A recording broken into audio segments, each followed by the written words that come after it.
नमस्कार दोस्तों, एक बार हमारे YouTube चैनल बीसल प्रो अड्डा में एक बार आपका फिर स्वागत है। और कल जो हमने पहली वीडियो बनाई थी और जिसपे यूपी पेट का सिलेबस डिस्कस किया है, जिसपे यूपी SSC के थ्रू जो एग्ज़ाम होने वाला है पेट का और जिसके थ्रू आगे 50,000 वैकेंसी आने वाली हैं, वो हमने डिस्कस किया था। ठीक है, तो उसको काफ़ी लोगों ने देखा है और रणनीति से फ़ायदा मिला होगा। उसके कुछ पॉइंट रह गए थे जीएस वाले, वो पॉइंट आज मैं डिस्कस करूंगा। अभी जीएस की पूरी रणनीति हो जाएगी, जीएस प्लस हिंदी की। इसके बाद एक वीडियो हर्षित सर बनाएंगे मैथ और रीजनिंग पे। ठीक है, तो पढ़ते रहिए और आराम से रणनीति बनाइए, जो रणनीति कल बनाई है, और उसको फिर से उसके आगे इसको भी देखिए और कैसे करके तैयार करना है ये भी समझिए।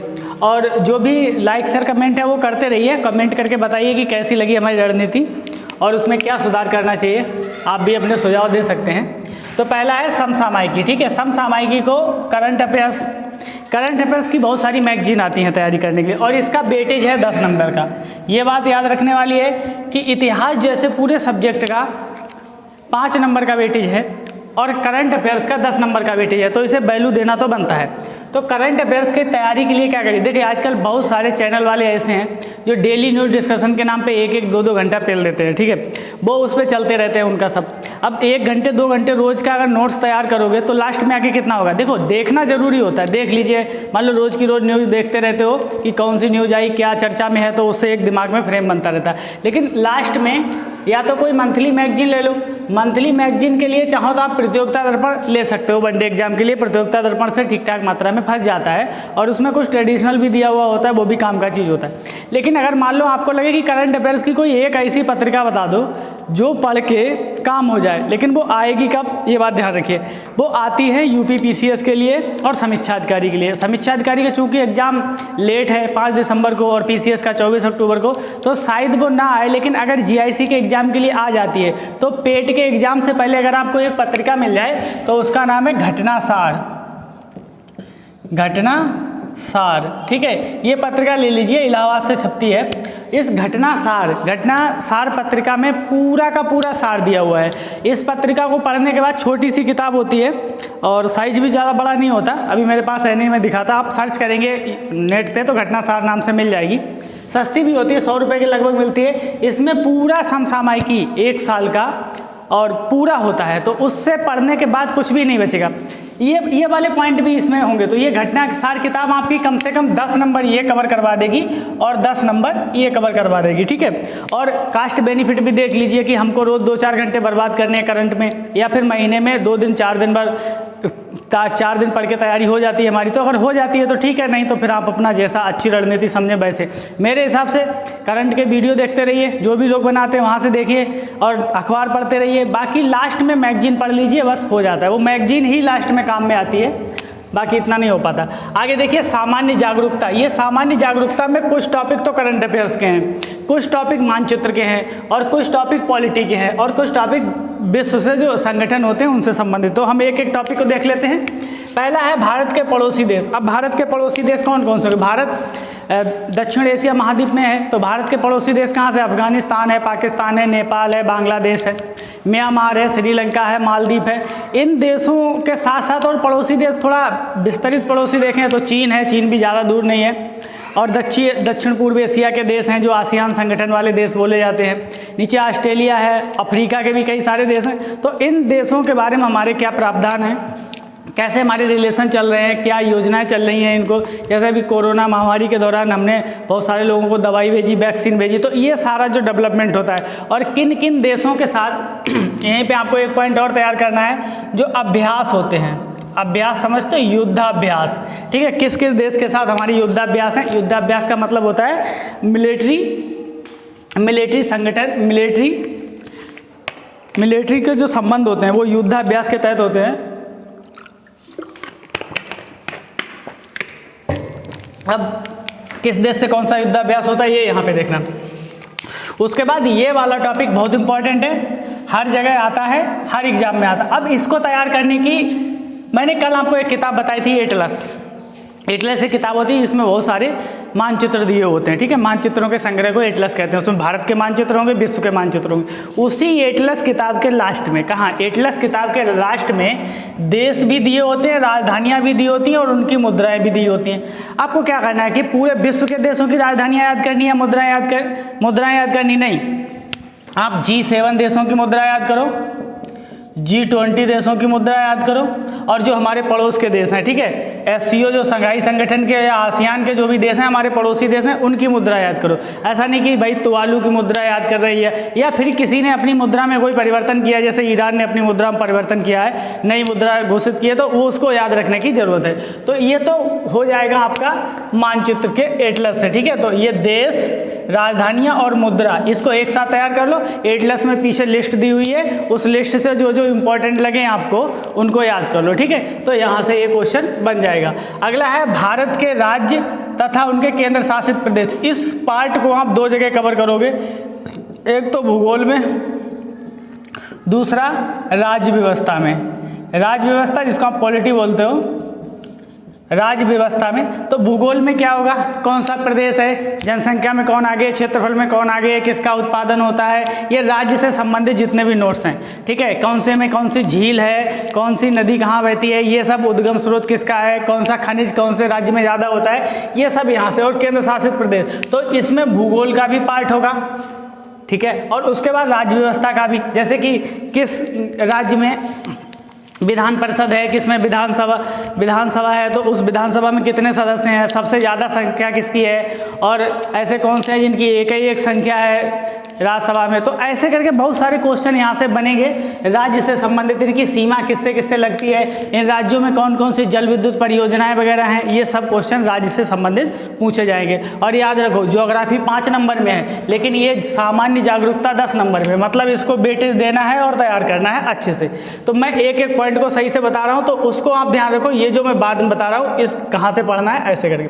अब भारतीय संसद है, राज्यसभा है, लोकसभा और विधानमंडल। विधानमंडल में विधान परिषद होगी और विधान सभा होगी, ये दो पार्ट होंगे, और राज्यपाल, ठीक है, गवर्नर, ठीक है जी, राज्यपाल। तो ये 3 चीज़ हैं। ये तो ये भारतीय संसद है, राज्यसभा है, लोकसभा, ये सब चीज़ें आप पॉलिटी में कवर करते हो, लेकिन इसको सामान्य जागरूकता में क्यों रखा है, अवेयरनेस में क्यों रखा है, क्योंकि करंट अफेयर्स में ये बहुत चर्चा में रहते हैं कि वहाँ विधान परिषद खत्म कर दी, उसने डिमांड की, वहाँ चुनाव हुए, वहाँ का मुख्यमंत्री कौन है, राज्यपाल कौन है। तो मुख्यमंत्री कौन है, राज्यपाल कौन है, और किस विधानसभा में कौन सा ऐसा विधेयक पास कर दिया है। जैसे अभी कोई कह रहा है कि हमको प्राइवेट में आरक्षण चाहिए 75%, कोई कह रहा है कि ये सब विधेयक। तो ऐसे संबंधित जो जो प्रावधान है, तो अब यहाँ पे सदस्यों की भी संख्या पूछी जा सकती है, संसद में कितने हैं, राज्यसभा में कितने हैं, लोकसभा में, तो ठीक है। और विधानमंडल में किस विधान कितने हैं, तो ज़्यादा नहीं याद करना है। यूपी का अगर एग्जाम दे रहे हो तो उत्तर प्रदेश का ही याद कर लो, वरना अपने अपने स्टेट का याद करना होता है, ठीक है। और बाकी ये लोकसभा राज्यसभा भी, इसमें किसको कितना आरक्षण दिया हुआ है, ये प्रावधान, लोकसभा में कौन सा विधेयक पेश होता है और राज्यसभा में कौन सा विधेयक पेश होता है, ऐसा कौन सा विधेयक है जो दोनों सदन में पेश होता है, और संयुक्त बैठक की अध्यक्षता कौन करते हैं। तो लोकसभा और राज्यसभा से संबंधित बहुत सारे क्वेश्चन पूछे जा सकते हैं, लेकिन ये वाला आपका पूरा पार्ट है। इस वाले पोर्शन को आप कहाँ पढ़ोगे, राज्य व्यवस्था में ही पढ़ लोगे, ठीक है। जब आप राज्य व्यवस्था पढ़ोगे, किताब कौन सी हो सकती है, देखिए राज्य व्यवस्था का महत्व अलग है। 5 नंबर का पहले मैंने बताया था वो है, और 10 और लगभग यहाँ भी एक टॉपिक है, तो ये काफ़ी बड़ा टॉपिक है।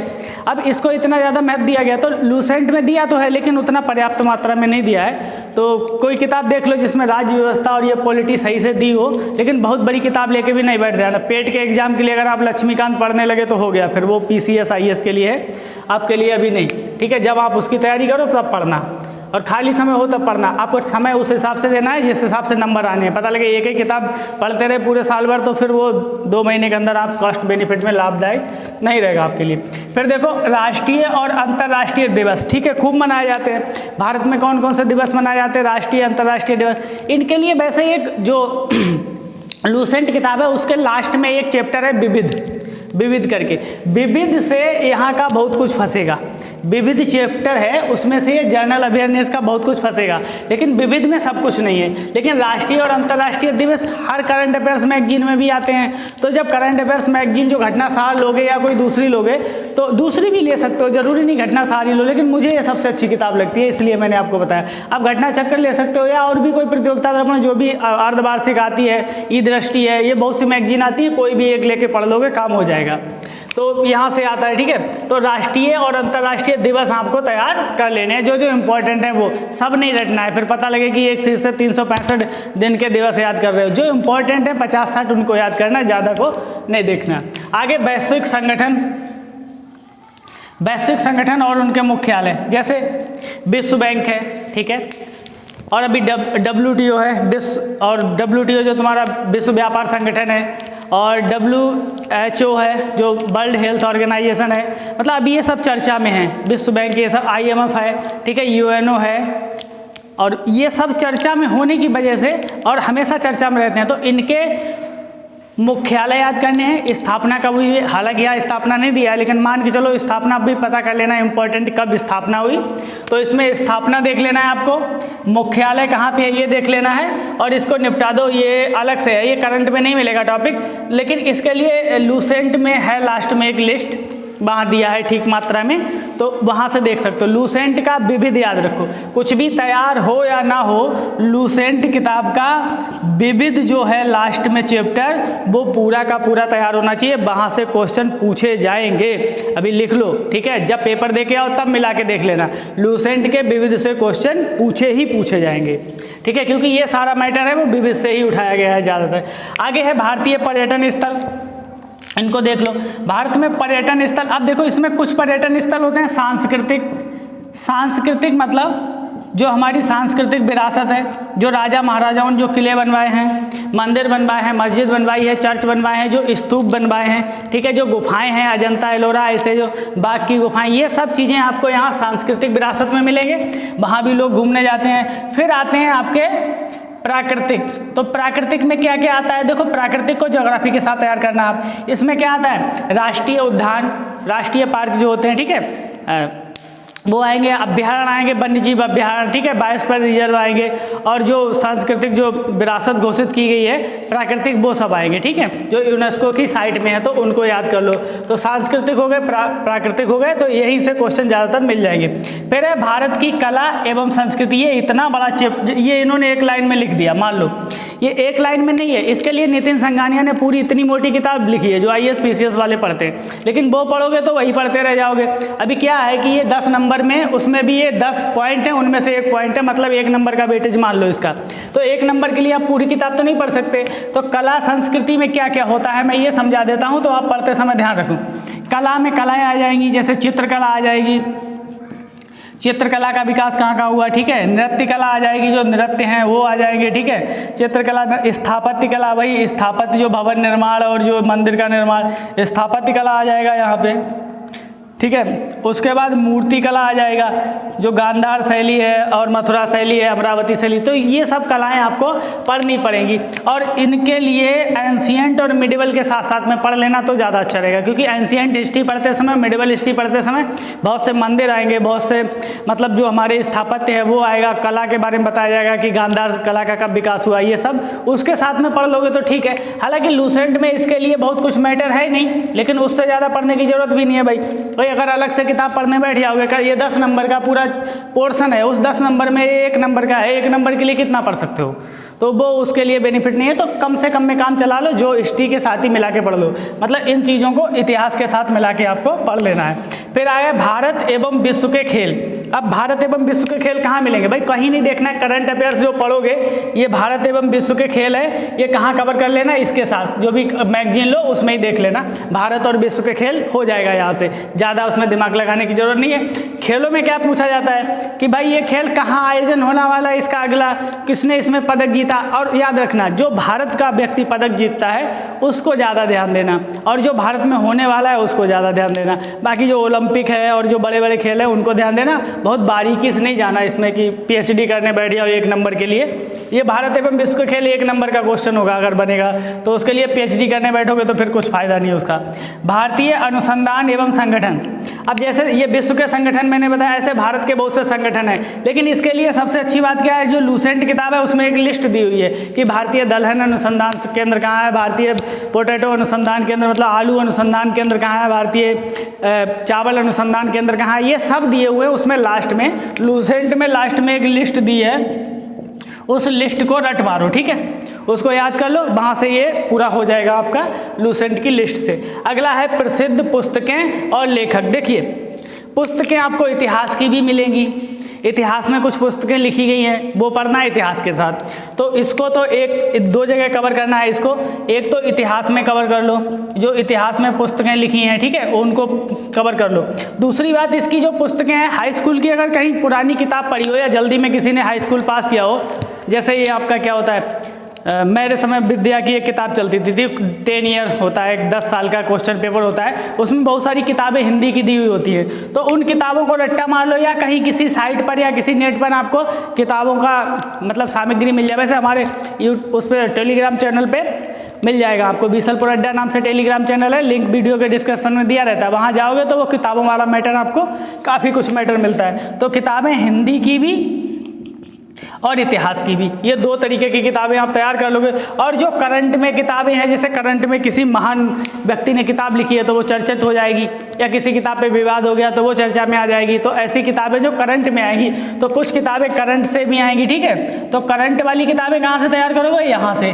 जब करंट पढ़ोगे तो उसमें जो करंट वाली किताबें दी होती हैं, तो उसके लिए ज़्यादा माथापच्ची करने की जरूरत नहीं है। लेकिन ये इतिहास वाली किताबें और ये हिंदी वाली किताबें, ये इतिहास वाली किताबें इतिहास के साथ तैयार कर लेना, और हिंदी वाली हिंदी के साथ, ठीक है। हिंदी में भी ये देखो यहाँ दिया हुआ है लेखक एवं उनकी रचनाएं, ठीक है, तो इसके ही साथ ये पॉइंट डबल हो जाएगा। फिर यहाँ हिंदी वाली किताबें इसके साथ ही तैयार कर लेना, अलग से देखने की जरूरत नहीं है।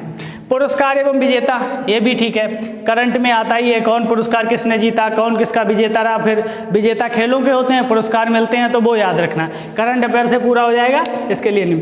जलवायु परिवर्तन एवं पर्यावरण, ठीक है, टॉपिक तो होना चाहिए अलग से 5 नंबर का मेरे हिसाब से, क्योंकि इतना ज़्यादा हम जागरूकता फैला रहे हैं पर्यावरण के बारे में, तो कम से कम 5 नंबर का तो बनाना चाहिए था। बहुत बड़ा टॉपिक है ये जलवायु परिवर्तन एवं पर्यावरण, लेकिन उसने क्या किया 10 नंबर में, और उसमें भी 1 पॉइंट, तो 1 नंबर का, तो 1 नंबर जैसा ही बैठे दो।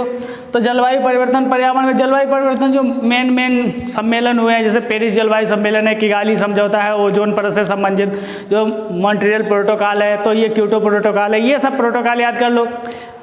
2-1 इनके सम्मेलन, पर्यावरण से संबंधित खास श्रृंखला वगैरह के जो बेसिक क्वेश्चन है वो देख लो, ज़्यादा PhD करने की ज़रूरत इसमें है नहीं। तो यहाँ से ये 10 नंबर तैयार हो, ये जनरल अवेयरनेस है भाई, इसके लिए आप कितना भी पढ़ लो फिर भी कम ही रहेगा, ये करंट अफेयर्स। तो इन दोनों को मिला के सबसे सरल आपके जो 20 नंबर है वो यही है, और ज़्यादा इंटरेस्ट भी आता है इसमें आपको करंट पढ़ने में। हिस्ट्री पढ़ते पढ़ते बोर हो जाओगे, लेकिन इसको पढ़ने में मज़ा आता है, क्योंकि बहुत सी चीज़ें इसमें नहीं मिलती है। तो इतने पोर्शन के लिए जो नीचे वाला पोर्शन है, इसके लिए लूसेंट का विविध पोर्शन देखना है आपको, और इसके लिए घटनासार या घटना चक्र की भी किताब आती है, घटना चक्र या ई दृष्टि करके जो किताब आती है, ई दृष्टि, वो भी देख सकते हो, अच्छी किताब होती है। तो इनमें से कोई भी एक किताब देख सकते हो, ठीक है। ये जीएस का हो गया। अब जीएस कितने नंबर का, 30 नंबर का मैंने कल डिस्कस किया था, पॉइंट टू पॉइंट 20 नंबर का आज डिस्कस किया। तो देख लो, ये ज़्यादा इंपॉर्टेंट है, इस पर ज़्यादा जोर लगाना है, क्योंकि ये एक बार तैयार हो जाता है तो इससे क्वेश्चन बन जाते हैं। विविध लूसेंट का मुश्किल से इतने पेज होंगे 40-50, लेकिन उसमें से क्वेश्चन बनने की पॉसिबिलिटी बहुत ज़्यादा है, ठीक है। तो वहाँ प्रॉबिलिटी ज़्यादा है, तो उसको पहले तैयार कर लो, उसके बाद पूरा पढ़ते रहना। तो ये पहले तैयार करो, ठीक है, उसके बाद करंट अफेयर्स तो साथ साथ में तैयार करना। अभी हम देख लेते हैं हिंदी। हिंदी के लिए पहले मैं किताब बता दूं। देखिए, अगर किसी के पास एक पेपर होता है यूपीपीसीएस का, ठीक है, यूपीपीसीएस का एक पेपर होता है, तो वो होता है आरओ का, आरओ का। ये आरओ की एक किताब आती है, एक तो घटना चक्र की आती है, एक आदित्य प्रकाशन की आती है। आदित्य प्रकाशन वाली में 1-2 गलती होती है, लेकिन उसमें मैटर ज़्यादा होता है प्रैक्टिस करने के लिए। तो चाहे आप घटना चक्र की आरओ वाली ले लो, उसमें ये सब चीज़ें मिल जाएंगी। और नहीं तो अगर किसी के पास लूसेंट है हिंदी की तो वो पर्याप्त है, फिर कोई नई किताब लेने की जरूरत नहीं है। देखो मेरे किताब बताने का मतलब ये नहीं होता कि अपनी किताबें फेंक दो जो इतने दिन से पढ़ रहे हो इन किताबें पढ़ने पर लग, नहीं, जो किताबें आप पहले से पढ़ रहे हो उनका रिवीजन करो। किताबों में लगभग सब एक जैसा ही दिया हुआ होता है, ऐसा नहीं है किसी किताब में कम है किसी किताब में ज़्यादा, वो कहने की बात होगी। लेकिन हाँ कुछ अच्छा है, लेकिन वो अभी चेंज करने वाली बात नहीं है। अगर कोई किताब नहीं ली है तो ये आर वाली समीक्षा अधिकारी की एक किताब आती है, शब्दार्थ के नाम पूरा होता है, तो उसमें पूरे विलोम शब्द वाक्यांश ये सब संधि नहीं मिलती है, उसमें संधि मिलेगी आपको लूसेंट में। विलोम शब्द ठीक ठाक दिए हैं, पर्यायवाची ठीक ठाक दिए, वाक्यांशों के लिए एक शब्द उसमें सही दिया है, लिंग वाला पोर्शन ये नहीं होता है, सम्मिश्रदार्थ भिन्नार्थ शब्द ये सब इसके लिए भी होता है, और सामान्य शुद्धियाँ ये भी मिल जाएगा आपको इसमें। तो चाहे लूसेंट ले लो, चाहे आदित्य प्रकाशन की ले लो, या फिर समीक्षा घटना चक्र की बोलो, इन तीन में से ही कोई एक किताब ले लेना, अगर है तो वही पढ़ो जो पहले से है। और लेखक एवं उनकी रचना ये घटना चक्र में लूसेंट में भी दिया हुआ है, और वो जो हाई स्कूल में हाई स्कूल पास करने के लिए जो आपने कोई हिंदी का गैस पेपर खरीदा है उससे भी मिल सकता है, तो यहाँ से आप तैयार कर सकते हो। देखो हिंदी में ये 5 नंबर का है, तो 5 नंबर के लिए मान लो 5 शब्द पूछ लेगा, यहाँ से 5 क्वेश्चन बनाएगा तो 1 नंबर का 1 बनाएगा, तो यहाँ से पूरा मैटर 5 नंबर का आएगा। तो लेकिन ये सरल होता है, ठीक है, इसकी सबसे खास बात है ये सरल होता है, इसको एक बार हिंदी को तैयार कर लोगे तो ठीक है, क्वेश्चन गलत नहीं होना चाहिए। सबसे मजे की बात यह है कि इसमें अपठित हिंदी गद्यांश के 2 गद्यांश आएंगे और 10 नंबर के आएंगे। अब 2 गद्यांश 10 नंबर के आएंगे, मतलब एक गद्यांश से लगभग 5 क्वेश्चन आएंगे। अगर आप सही से हिंदी पढ़ लेते हो और हिंदी को समझते हो, शब्दार्थ समझते हो, तो गद्यांश करना कोई बड़ी बात नहीं हो, लेकिन फिर भी प्रैक्टिस कर रहा है, क्योंकि ये फ्री के 10 नंबर है। अगर फ्री का नंबर छूटता है तो बहुत मुश्किल होती है, तो कम से कम पेपर देने से पहले 8-10 गद्यांश प्रैक्टिस कर लो, और कोशिश किया करो जो अखबार का कभी कुछ मिल जाए पढ़ने को या कोई किताब हो उसको ध्यान से पढ़ो, फिर उसमें से क्वेश्चन छांट लो। सबसे कम प्रैक्टिस लोग इसकी करते हैं, लेकिन अगर सही से प्रैक्टिस की जाए तो इसमें पूरे 10 के 10 नंबर लाए जा सकते हैं। अब सोचो इतने तो बड़े हो ही गए हो कि पढ़ना है और उसके बाद उसके क्वेश्चन का आंसर निकालना है, तो वो निकाल लोगे आप, ठीक है। ये सामान्य अंग्रेजी है, जिनको अंग्रेजी आती है वो 5 नंबर की तैयारी करें, और जिनको अंग्रेजी नहीं आती है तो पीएचडी करने की जरूरत है नहीं, ठीक है। ये 5 नंबर का आएगा, 100 नंबर में 5 नंबर छोड़ भी दोगे तो बहुत कुछ बिगड़ने वाला है नहीं। जितनी मेहनत इस पर करोगे, पूरा अंग्रेजी का व्याकरण है, अपठित गद्यांश पर आधारित प्रश्न है, ये 5 नंबर के लिए आप पूरा मान लो अगर इंटर की ही किताब है, इंटर में जो किताब चलती है वो वाली पढ़ोगे आप ग्रामर की, तब भी तो बहुत टाइम लगेगा। उसमें आता है तब ठीक है, नहीं आता है तो इस पर ज़्यादा मेहनत करने की जरूरत नहीं है, इससे ज़्यादा दिमाग इन दोनों चीज़ों पर लगाओ, ठीक है। यहाँ से दिमाग हटा के यहाँ लगा सकते हो, क्योंकि यहाँ कास्ट बेनिफिट ज़्यादा है, यहाँ फायदा ज़्यादा है। तो तैयारी करने के लिए ये जरूरी नहीं है कि यहाँ पढ़ते ही जाओ आंख बंद करके। एक रणनीति भी होनी चाहिए कि जो ज़्यादा नंबर का आता है, जो आसानी से तैयार होता है, उसको हम अच्छे से तैयार करें, और जो बहुत बड़ा सिलेबस है 5 नंबर का है तो उसका कोई फायदा है नहीं। अब हिंदी 15 नंबर की है और ये अंग्रेजी व्याकरण और पूरा वो 5 नंबर का है, तो जब एग्जामिनर ही इसको वैल्यू नहीं दे रहा तो मैं काहे इसको इतनी वैल्यू दूँ, ठीक है। तो देख लेना, अगर 5 नंबर में 2-1 नंबर तो बन ही जाएगा, नहीं तो ये। अब हम डिस्कस करते हैं कि ये जो मैंने मैटर पूरा डिस्कस किया, इसका अधिक से अधिक लाभ कैसे मिलेगा। देखो इसका अधिक से अधिक लाभ लेने के लिए मैंने कल भी बताया चुका, सबसे पहले होता है रीडिंग, ठीक है। सबसे पहले रीडिंग करो, कोई भी किताब है, ठीक है, या नोट्स हैं, किताब या नोट्स, और डेली उसको बनाओ टाइम टेबल कि भाई आज मुझको इतना ये पढ़ना है, इतना ये पढ़ना, वरना सब लास्ट के लिए बच जा। और याद करने के चक्कर में रहो मत, पता लगे पूरा रट्टा मारते रहो, वो सब करो, नहीं हो। पढ़ने पे कोशिश करो, 2-3 बार पढ़ोगे तो याद हो जाएगा, याद करोगे तो कुछ नहीं हो पाएगा। पता लगे 2 ही पेज याद करे, फिर आगे पहुँचे फिर भूल गए। पहले एक बार पूरी किताब पढ़ डालो, जो भी पढ़ो उससे दिमाग में बैठ जाती है वो किताब, दोबारा पढ़ोगे आसानी होगी, 2-3 बार पढ़ोगे तो आराम से याद हो जाएगी। तो पहले किताब पढ़िए दिन में, फिर क्या करिए, एक टेस्ट लगाइए। जितना ज़्यादा टेस्ट लगाओगे, लास्ट ईयर भी बताए थे मैंने, लास्ट ईयर क्वेश्चन पेपर लगाओ, उसके बाद इस टेस्ट के जो नए क्वेश्चन मिले, नए प्रश्न मिले, उनके उत्तर ना पता हो तो इंटरनेट से ढूंढो, या अपने टीचर से पूछो, या अपनी किताब से पूछो, ठीक है। किताब में भी ढूंढ सकते, इससे आपकी स्किल मजबूत होगी और पढ़ाई अच्छी होगी। तो ये मैंने जो सिलेबस डिस्कस किया ये जीएस का था। अभी इसमें ये पूरा हो चुका है, 30 नंबर का वो था, 30 नंबर का जो कल मैंने डिस्कस किया था ट्रेडिशनल जीके जिसको आप बोलते हो, उसके बाद ये 20 नंबर का मान लो करंट अफेयर्स, अगर इसको भी इसमें करंट अफेयर्स मिलाना तो 20 नंबर का होगा, 30-20 50 नंबर। अब जीएस है 50 नंबर की, ठीक है। थोड़ा मिटा देते हैं,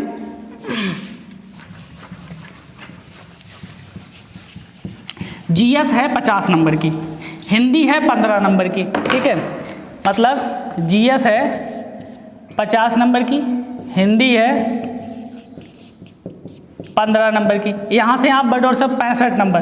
65 नंबर का ऐसा है जो आप खुद तैयार कर सकते हो। अगर किताब पढ़ने की आपकी आदत है और आप अच्छे से किताब को समझ सकते हो तो 65 नंबर यहाँ पे आप तैयार कर सकते हो, और 65 में कम से कम 55 से 60 की रेंज बना भी सकते हो अगर पेपर बहुत कठिन नहीं आया तो ये जीएस और हिंदी तैयार करने का ये 65 नंबर हो गए। और 5 नंबर का वो इंग्लिश था वो छोड़ दो, तो 65 5 70 नंबर।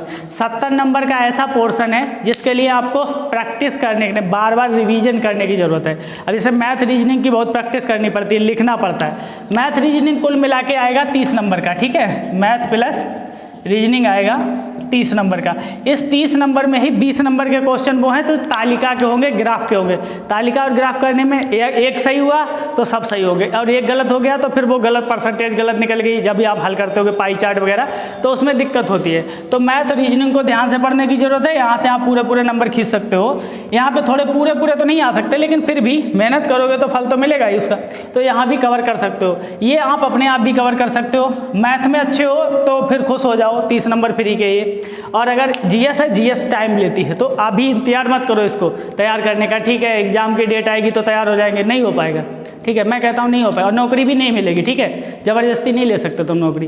पेट नहीं होगा, अगले 50,000 वैकेंसी फार्म नहीं डाल पाओगे, फार्म नहीं डाल पाओगे तो नौकरी कहाँ से ले लोगे। तो जैसे मैंने समझाया है इस तरीके से समझो और गहराई से जाओ। एक बार नहीं 2 बार वीडियो देखो, और उसके बाद फिर रणनीति बनाओ, आराम से शांत दिमाग से फिर तैयारी करो। 8 घंटे 10 घंटे 12 घंटे जितना ज़्यादा पढ़ सकते हो पढ़ो, क्योंकि अभी ये टाइम है। उसके बाद जब नौकरी लग जाए आराम से फिर पढ़ाई पे कम ध्यान दो और बाकी ज़्यादा ध्यान दो, देश की सेवा करने में ज़्यादा ध्यान दो। तो उसके लिए आपको मेहनत करनी पड़ेगी, ठीक है। ये वीडियो हो गया, कल मैथ रीजनिंग का मिल जाएगा। धन्यवाद।